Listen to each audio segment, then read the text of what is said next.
Sipag talaga ng lolo't lola ko. Ayan. Kamusta na kayo, lola, lolo? Matagal-tagal din hindi kami nakauwi. Ayan. Siya yung lolo ko. Kahit maitim ang lolo ko, sobrang proud kami sa kanya. Kahit maitim yan, ang sobrang gwapo naman ng lolo ko. Ayan. Napakabait niyan. At lalong itong aking lola. Ayan. Maingay yan pero mabait yan. Mapagmahal sa mga apo. Pareha sila ng lola ko. Super proud ako sa kanila dahil mapagmahal sila sa kanilang mga apo at syempre sa kanilang mga anak.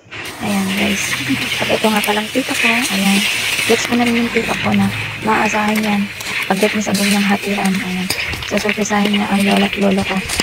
Ayan, naalala ko tuloy yung mag-aaral pa ako ng high school. Ayan yung daanan namin pag umuwi papuntang school. Ayan, sobrang layo ng nilalakad namin. Tsaga-tsaga kami nun kahit wala kaming pera. Importante may baon kami. Ayan, hanggang sa nakapagtapos kami ng pag-aaral. Hindi man kami mayaman. Ayan,